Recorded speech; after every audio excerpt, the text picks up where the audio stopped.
अच्छा जी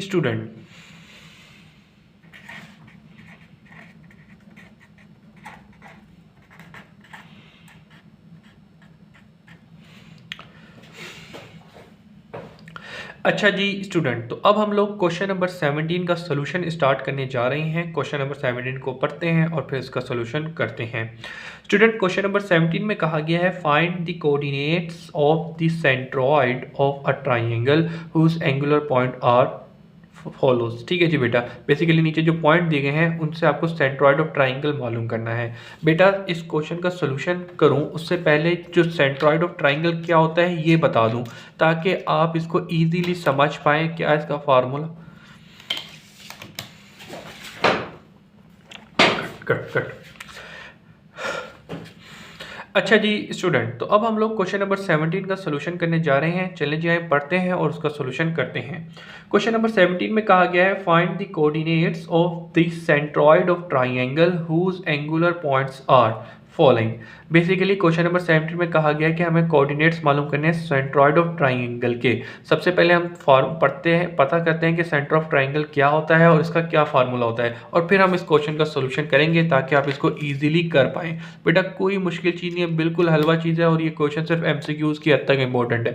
सही है, देखने में पता नहीं ये क्या लग रहा होगा, ये चीज़ आपके पास एमसीक्यूज में आई हुई है। ठीक है जी, तो चलिए जी इसका सोल्यूशन करते हैं। सबसे पहले हम पढ़ते हैं कि सेंट्रॉइड ऑफ ट्राइंगल क्या होता है। तो ये एक डेफिनेशन है आपके पास, अक्सर ये जो डेफिनेशन है एमसीक्यूज में भी आई हुई है। Centroid of a triangle is a point where three median of a triangle meet. अच्छा जी भाई, इस डायग्राम को पढ़ते हुए और सेंट्रॉइड ऑफ ट्राइंगल क्या होता है जरा इसको समझ लेते हैं। ठीक है ना, अभी मैं आपको शेप बना रहा हूँ, ऑटोमेटिकली ये आपको जो इसकी क्या कहते हैं डेफिनेशन वो समझ आ जाएगी। ठीक है जी बेटा, तो इसको यूं कर देते हैं, इसको ज़रा यूं कर देते हैं, और इसको ज़रा यूं कर देते हैं, इसको ज़रा यूं कर देते हैं। ठीक है जी, ये अच्छा जी बेटा, यहाँ पे मैंने अभी तक क्या किया, यहाँ पे मैंने एक ट्राइंगल बना लिया। ठीक है जी, इस ट्राइंगल के वर्टिसेस रख लेते हैं ए बी सी।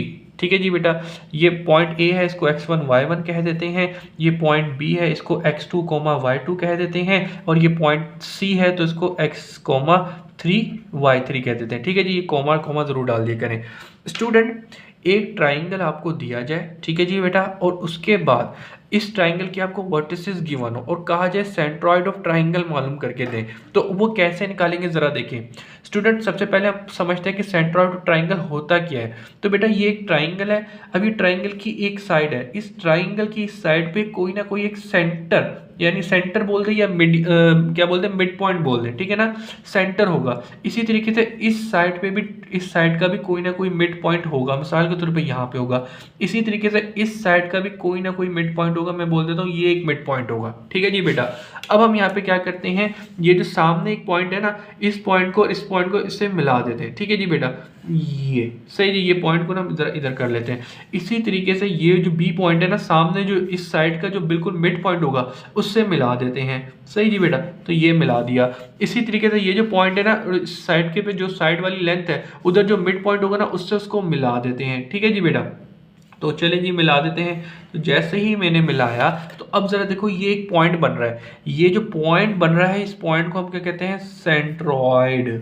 ठीक है जी बेटा, centroid of triangle, try angle. अब सेंट्रॉइड ऑफ ट्राइंगल कैसे बनता है, बेसिकली एक ट्राइंगल होता है, ट्राइंगल की तीन साइडें होती हैं। अब ट्राइंगल की जो तीन साइडें होती हैं, इन तीन साइड में अगर मैं बोलूँ इस साइड का मिड पॉइंट, इस साइड का मिड पॉइंट और इस साइड के मिड पॉइंट को जो अपोजिट पॉइंट है, अपोजिट वर्टिसेस है, उनको उससे मिला दूं तो बीच में ये जो पॉइंट बनेगा इसको मैं कहूँगा सेंट्रॉइड ऑफ ट्राइंगल।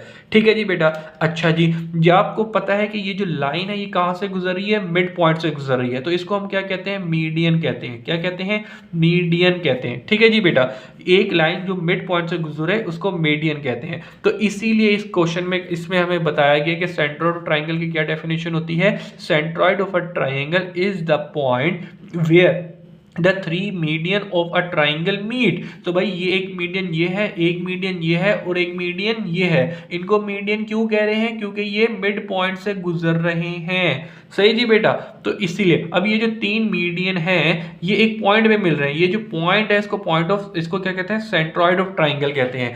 अब ये पॉइंट किस तरीके से मालूम किया जाता है, वो फार्मूला जरा देख लें। फार्मूला इंतहा ही आसान, इंतहा ही आसान।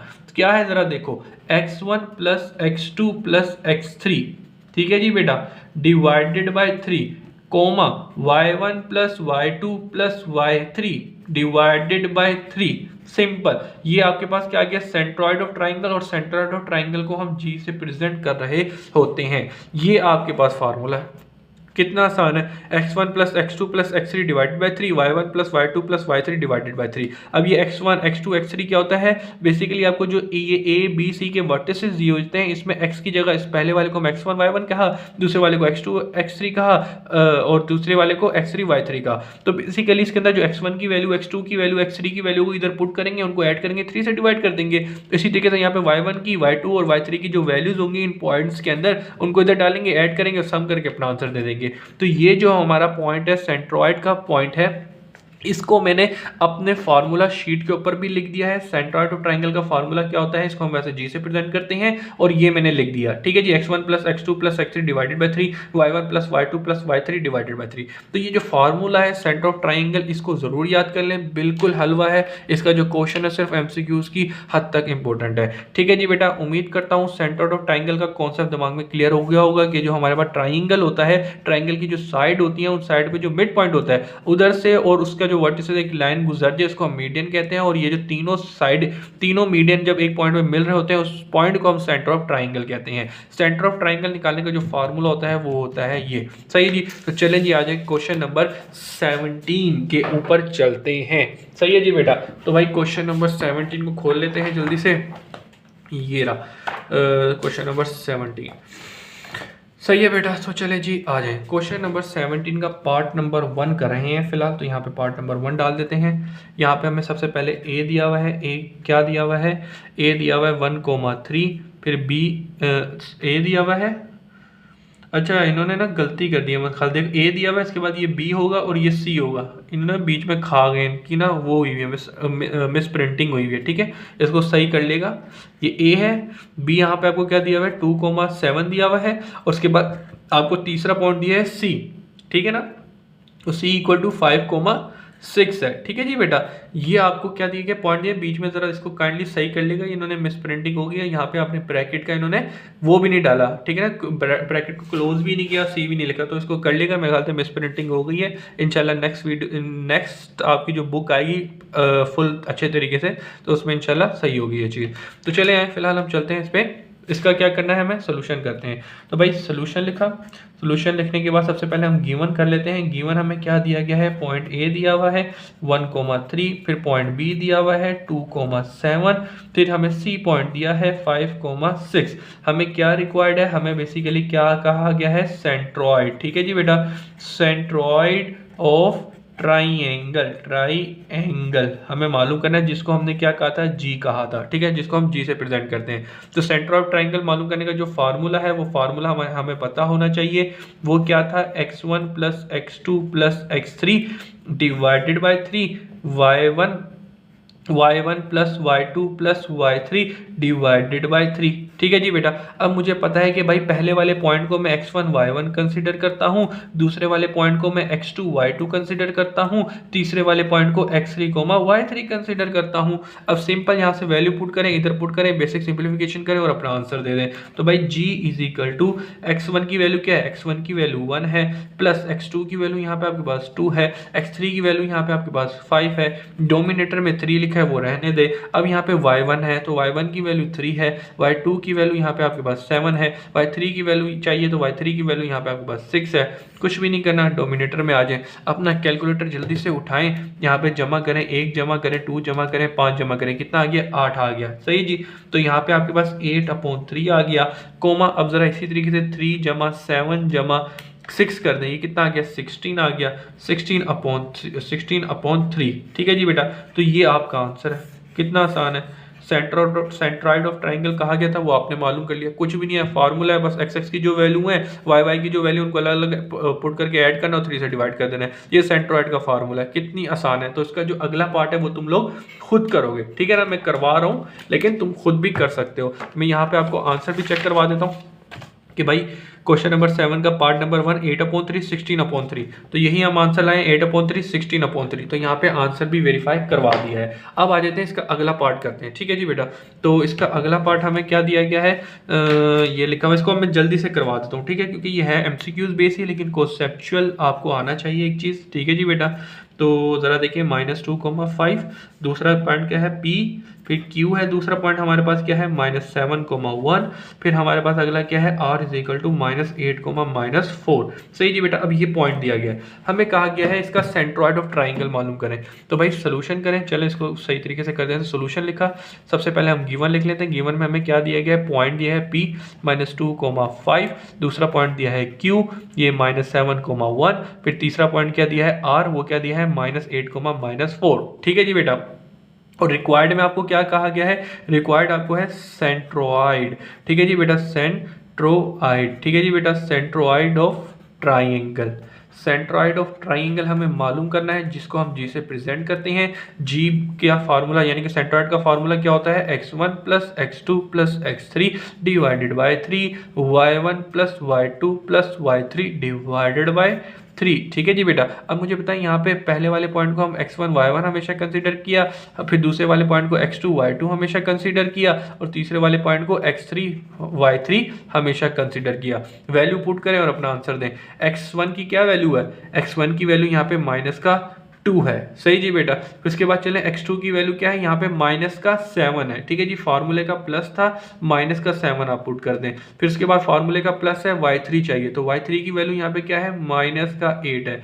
डिवाइड में आ जाए, डिवाइड में 3 लिखा था, यू का यू ही रहने दे। अब y1 + y2 + y3, y1 की वैल्यू यहाँ पे 5 है, y2 की वैल्यू यहाँ पे हमारे पास 1 है, और y3 की वैल्यू यहाँ पे हमारे पास -4 है। तो भाई मैंने यहाँ पे एक एक स्टेप करके दिखा रहा हूँ, तो मैंने ब्रैकेट को क्लोज कर दिया क्योंकि वो माइनस का था। अब हम आगे क्या करेंगे, ये -2 + -7 + -8, डोमिनेटर में आ जाए 3, ठीक है जी। इधर करें ज़रा 5 + 1, इसके प्लस माइनस माइनस, डोमिनेटर में क्या है 3 है। अब इनको ऐड कर दें, सिंपल सी बात है, अपना 2 मिनट में कैलकुलेटर उठाएं, -2 -7 -8, पूरी वैल्यू कैलकुलेटर में डालें, क्या आ गया -17/3, कोमा। अब जरा देखें 5 + 1 -7, तो ये कितना आ गया 2, ठीक है जी, 2/3। तो यहाँ पे आके क्वेश्चन नंबर मतलब क्वेश्चन नंबर 17 के पार्ट नंबर 2 का जो सेंट्रोइड निकल कर आया है वो आपका ये है। तो दिस इज योर आंसर। तो अगेन हम यहाँ पे आके अपना आंसर चेक कर लेते हैं कि भाई आंसर सही निकाला है या नहीं निकाला। इतना आसान है फिर भी सही है या गलत है, तो ज़रा चेक कर लेते हैं। -17/3 2/3, तो -7/3 2/3। तो भाई यहाँ पे आके हम लोगों ने क्वेश्चन नंबर 17 को भी कंप्लीट कर लिया है। चलते हैं अपने एक्सरसाइज 7.1 के लास्ट क्वेश्चन नंबर 18 की तरफ। तो अब हम लोग क्वेश्चन नंबर 18 का सोल्यूशन करने जा रहे हैं। स्टूडेंट क्वेश्चन नंबर जो 18 है कोई मुश्किल चीज़ नहीं है, वही बेसिक कॉन्सेप्ट प्रीवियस क्वेश्चन की तरह ही ये वाला क्वेश्चन भी होगा, तो कोई घबराने की बात नहीं है। आप एक बार इसका सोल्यूशन देखेंगे ऑटोमेटिकली इजीली सारी चीज़ें क्लियर हो जाएंगी। तो भाई क्वेश्चन नंबर 18 में कहा गया है अ straight line passing through the point 7,9 and -1,1, find the point in which the line whose ordinate is -4। Student इस क्वेश्चन के अंदर कहा गया है कि एक स्ट्रेट लाइन है, इस स्ट्रेट लाइन के ऊपर क्या है, एक पॉइंट है 7,9 और दूसरा पॉइंट क्या है -1 और 1, ठीक है जी। ये दो पॉइंट है, इसमें कहा गया कि find the point in the line whose ordinate is 4। अच्छा जी बेटा, यहाँ पे क्या कहा गया है ऑर्डिनेट, ठीक है जी बेटा, ये ऑर्डिनेट इज 4 है, ठीक है जी। इसका मतलब क्या होता है बेसिकली बेटा, ये बात मैंने आपको इंट्रोडक्शन की वीडियो में बताई थी कि ये x और y हमारे पास जो ये पॉइंट होता है, मिसाल के तौर पर ये जो पॉइंट होते हैं, ठीक है ना, इस पॉइंट के अंदर x और y होता है। पहली वाली जो होता है x होता है, इसको हम एब्सिसा कहते हैं। क्या कहते हैं, एब्सिसा कहते हैं। और ये जो y की वैल्यू होती है इसको ऑर्डिनेट कहते हैं, ठीक है जी बेटा। और इस दोनों की वैल्यू को हम क्या कह रहे होते हैं, कोऑर्डिनेट्स भी कह रहे होते हैं। इस पॉइंट के अंदर x की वैल्यू को एब्सिसा, y की वैल्यू को ऑर्डिनेट, और इन दोनों पॉइंट को यानी कि पूरे पॉइंट को हम कोऑर्डिनेट भी कह रहे होते हैं, जो मैंने आपको इंट्रोडक्शन की वीडियो में बताया था। अब इस कॉन्सेप्ट को यूज करते हैं जरा यहाँ पे। इस क्वेश्चन में कहा गया है कि भाई एक स्ट्रेट लाइन है, उधर ये दो पॉइंट है, इन दो पॉइंट के दरमियान में कोई एक पॉइंट है, ठीक है जी। उस पॉइंट के अंदर ऑर्डिनेट की वैल्यू क्या है, वो 4 है। ऑर्डिनेट का मतलब क्या होता है, y की वैल्यू। तो ऑर्डिनेट जो है वो 4 है और x की कोई ना कोई वैल्यू होगी, इसको हम x कह देते हैं। तो ये जो पॉइंट है, ये पॉइंट मालूम कर देना है। सही जी। सबसे पहली चीज क्या है, यहाँ पे कॉन्सेप्ट क्लियर होना चाहिए कि इस क्वेश्चन के अंदर क्या है, हुज ऑर्डिनेट इज 4। वो जो पॉइंट मालूम करना है, उसका ऑर्डिनेट का मतलब क्या था, y की जो वैल्यू होती है ना उस पॉइंट में वो।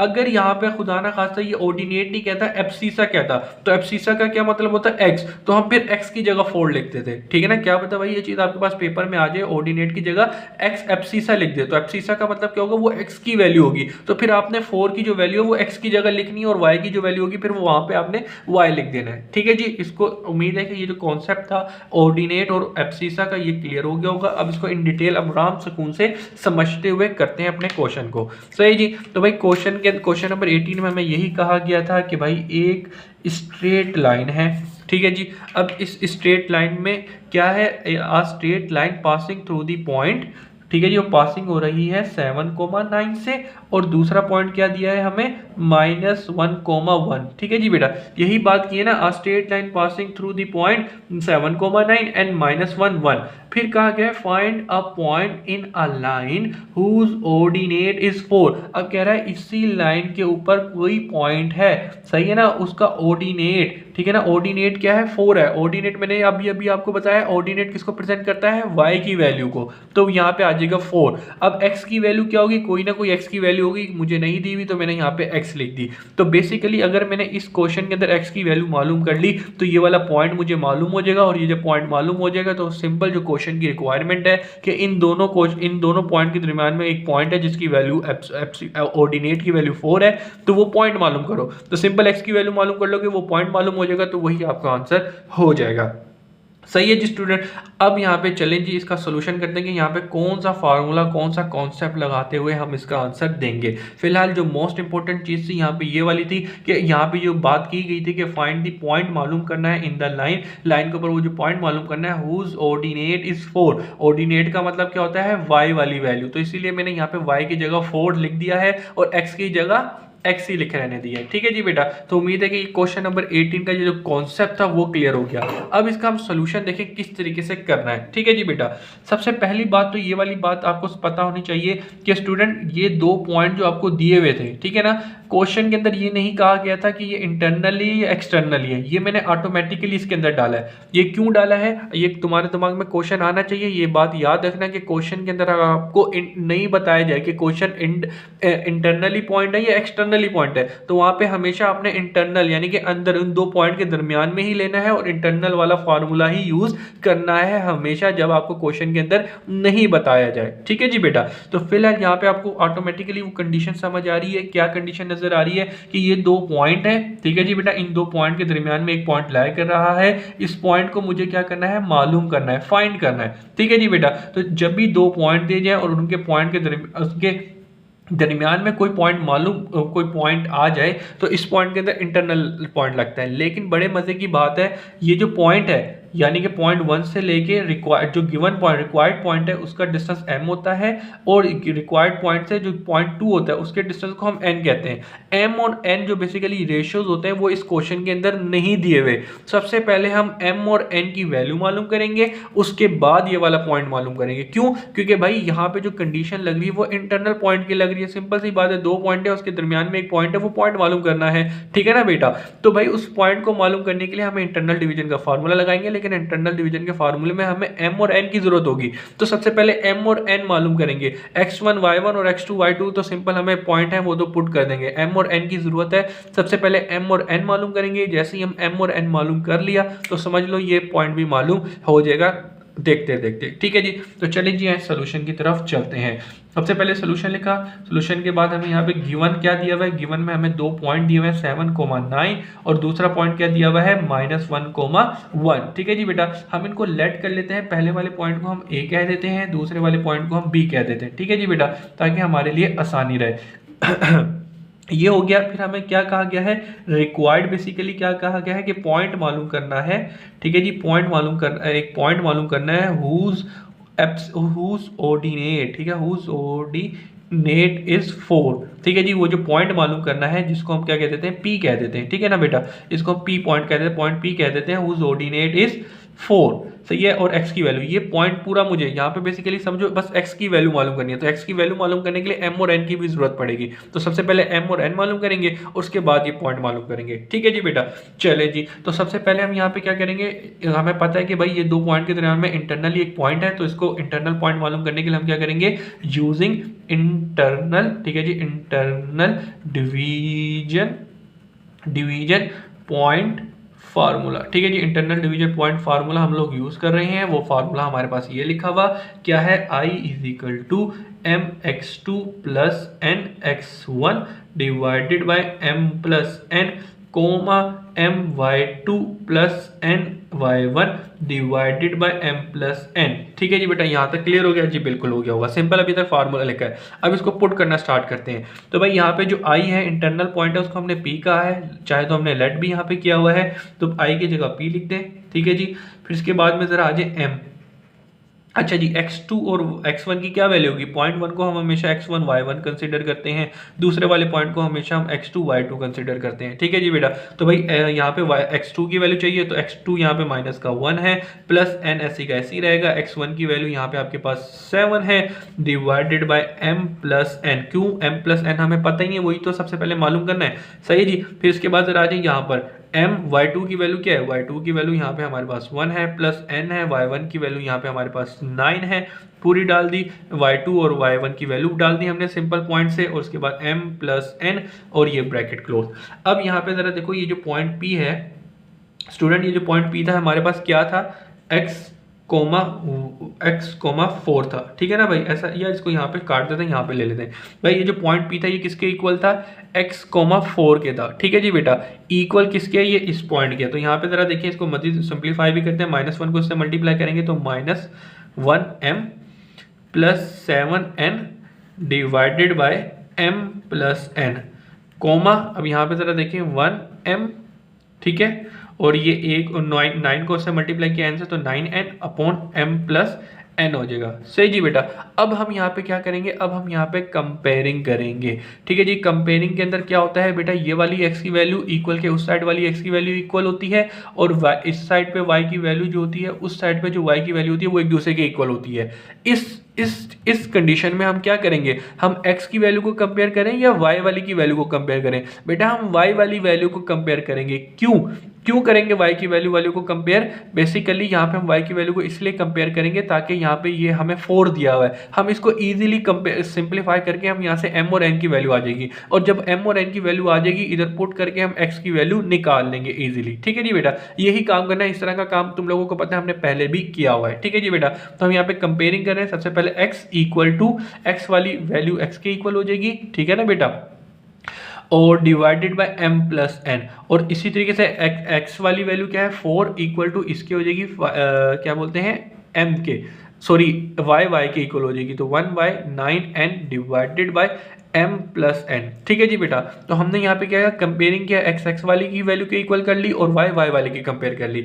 यहाँ पे हम क्या करेंगे, now we taking this value 4 is equal to 1m plus 9n divided by m plus n। अब अक्सर बच्चों के दिमाग में यही क्वेश्चन आ रहा होगा, सर आपने ये वाली वैल्यू क्यों ली m और n निकालने के लिए, ये क्यों नहीं ली। बेसिकली बेटा यहाँ पे x तो मुझे ऑलरेडी नहीं पता, एक चीज़ ये भी नहीं पता यहाँ पे m और n भी नहीं मुझे पता, तो मैं क्या करूँगा, मुझे पता है कि भाई ये m यहाँ पे 4 है, इसको m और n है, इसको मैं इधर भेज के इसको थोड़ा सा खेलूंगा, यहाँ से मेरे पास m और n की वैल्यू आ जाएगी। जैसे ही m और n की वैल्यू आएगी इसके अंदर पुट करके x की वैल्यू आ जाएगी, जैसे ही x की वैल्यू आएगी तो ये जो मुझे पॉइंट रिक्वायर्ड है वो मेरा फाइंड हो जाएगा, सही है ना भाई। x ही तो मालूम करना है, y तो मुझे ऑलरेडी पता था, तो ये मुझे जो रिक्वायर्ड पॉइंट है वो आ जाएगा, सही है जी। तो सबसे पहले हमने क्या किया, कंपेयरिंग करके x को y को कंपेयर किया। यहाँ पे हमने y वाली साइड की वैल्यू ले ली, क्योंकि y को हम इजीली y वाली साइड को सिंप्लीफाई करके यहाँ से m और n की वैल्यू निकाल सकते हैं, इधर से नहीं निकाल सकते, ठीक है ना बेटा। तो इसलिए पहले लिया, अब इसको सिंप्लीफाई करते हैं। तो यहाँ पे जरा देखेंगे, ये 4 ये डिवाइड उधर जाके हो जाएगा मल्टीप्लाई,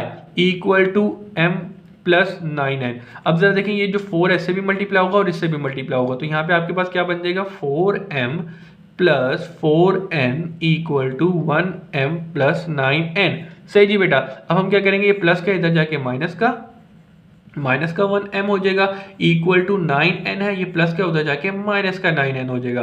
तो 4 में से 1 गया तो कितना बचा 3m, और यहाँ पे अब जरा देख लेते हैं, यहाँ पे 9 में से 4 चला जाएगा तो ये 5n बच जाएगा। ऐसा ही है। अब हम आगे करेंगे यहाँ पे m मल्टीप्लाई हो रहा है, इधर आके डिवाइड हो जाएगा, यहाँ पे 3 मल्टीप्लाई हो रहा है, उधर इज इक्वल टू उस साइड पे जाके डिवाइड हो जाएगा। अब हम इस चीज को किस तरीके से लिख सकते हैं, m रेशो n करके और ये 5 रेशो 3 करके।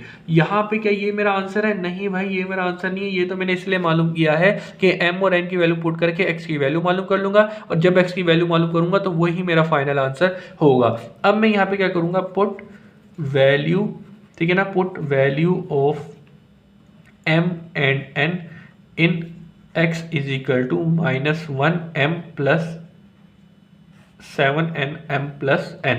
यानी कि मैंने अब क्या करना है, जो m और n की वैल्यू है अगर मैं इधर पुट कर दूं तो मेरे पास x की वैल्यू आ जाएगी। तो जब मेरे पास ये x की वैल्यू आ जाएगी तो ऑटोमेटिकली जो पॉइंट P मुझे मालूम करना था, जिसके अंदर मुझे y की वैल्यू तो पता थी 4, x की वैल्यू नहीं पता थी, तो x की वैल्यू मैंने मालूम कर ली। जैसे ही x की वैल्यू मालूम की तो ऑटोमेटिकली मेरा पॉइंट जो था मुझे कंप्लीट पता चल गया, और यही मेरे मेन क्वेश्चन की रिक्वायरमेंट थी। सही जी बेटा। तो भाई यहाँ पे x is equal to minus का 1m है, तो m की वैल्यू क्या है 5 प्लस 7n है, तो n की जगह क्या है 3। डिवाइड में आ जाए, डिवाइड में m की वैल्यू क्या है 5 प्लस n की वैल्यू यहाँ पे क्या है 3। अब 5 1 जा 5 है, लेकिन माइनस का होगा, और यहाँ पे क्या है 7 कम साथियों के साथ 7 दूनी 14 7 दिया 21। डिवाइड में आ जाए 3 जमा 8। ठीक है जी बेटा। अब आगे जरा देखें, आगे क्या करेंगे, यहाँ पे -5 प्लस 21 है, तो ये कितना हो गया 16, और नीचे क्या है 8, तो 8 कम 8 8 दूनी 16, तो यहाँ पे आ गया 2। तो x की आपके पास क्या वैल्यू आ गई 2 आ गई। क्या ये आपका आंसर है? नहीं भाई, ये आपका आंसर नहीं है। आपका आंसर जो है वो कुछ साफ सुथरे तरीके से मैं आपको बताता हूँ कि किस तरीके से होगा। इसको मैं यहाँ पे यूं करके दिखाऊंगा, ठीक है। यहाँ पे आपने x की वैल्यू मालूम की है। बेसिकली आपको मेन रिजल्ट किस चीज़ का था, रिजल्ट आपको क्या चाहिए था, पॉइंट P मालूम करना था, ठीक है जी, जिसको x, 4 था, ये पॉइंट मालूम करना था। इस पॉइंट के अंदर x की वैल्यू हमने क्या निकाली है 2, और 4 हमें ऑलरेडी दिया था, तो ये हमारा फाइनल आंसर है। क्वेश्चन के अंदर में क्या कहा गया था कि भाई ये a और b है, सही है। तो क्वेश्चन में हमें क्या कहा गया था कि भाई ये दो पॉइंट के दरमियान में एक पॉइंट है जिसकी y की वैल्यू 4 है, ठीक है जी बेटा। तो वो पॉइंट पूरा मालूम करके दें, सिंपल x की वैल्यू मालूम करने वो पॉइंट मालूम हो जाएगा। लेकिन भाई ये x की वैल्यू मालूम करने के लिए इंटरनल कंडीशन का फार्मूला यूज किया। हमें पता था कि भाई दो पॉइंट के अंदर ही एक पॉइंट है, तो भाई उसको यूज इंटरनल डिवीजन का फार्मूला यूज करने के लिए हमें m और n यानी कि जो रेशियोस है उनको जरूरी था। तो लिहाजा सबसे पहले हमने वो यूज किया, और यहाँ पे हमने उन वैल्यू को कंपेयर किया जिसको हम इजीली सिंप्लीफाई करके m और n की वैल्यू निकाली। m और n की जैसी वैल्यू निकाली तो हमने इधर x की वैल्यू के अंदर पुट किया, और यहाँ से x की वैल्यू निकाल ली, और ये हमारा फाइनल आंसर है। अब हम आपको चाहें तो आंसर भी चेक करवा देते हैं ताकि बच्चे फुल्ली सेटिस्फाई हो जाएंगे, हाँ यहाँ क्या बात है हम लोगों ने कर लिया। तो भाई क्वेश्चन नंबर 18 2,4, तो 2,4 हमने पॉइंट मालूम कर लिया जो कि मेन क्वेश्चन की रिक्वायरमेंट थी। तो भाई यहाँ पे आके अल्लाह के फजलो करम से हम लोगों ने एक्सरसाइज 7.1 को कंप्लीट कर लिया है। आपको बहुत बहुत मुबारक हो। सही है जी स्टूडेंट। हो सके तो भाई चैनल को लाइक, वीडियो सब्सक्राइब जो दिल करे भाई कर दिया करो, सिर्फ तुम लोगों के लिए इतनी मेहनत कर रहा होता हूँ, ठीक है जी। तो हो सके तो यार यूट्यूब चैनल को भी शेयर कर दो, सही है, कर दो हो सके तो कर दो। डीजे कॉलेज के बच्चे जो स्पेशली मुझे देख रहे होते हैं, और एसएम साइंस कॉलेज के, क्योंकि मैं इधर वाले बच्चों को बहुत जानता हूँ। बाकी जिस तरह डिफरेंट कॉलेजेस हैं, तुम लोग सब्सक्राइब करना चाहो कर दो, मैं किसी को नहीं कह रहा, लेकिन ये है कि यूट्यूब चैनल है मेरा, लिंक जो है अपने व्हाट्सएप ग्रुपों में शेयर कर दिया करो। कोचिंग हो, कॉलेज हो, कोचिंग हो, फ्रेंड के हो, जिसमें भी बस first year, second year, 9 matric के बच्चे हों, उधर शेयर कर दो ताकि सबका भला हो जाए, मेरा भी भला हो जाए, उनका भी भला हो जाए, ठीक है जी। तो भाई मुझे दीजिए इजाज़त, इंशाल्लाह नेक्स्ट वीडियो में नए क्वेश्चन, नए एक्सरसाइज के साथ मिलेंगे। अल्लाह हाफिज़।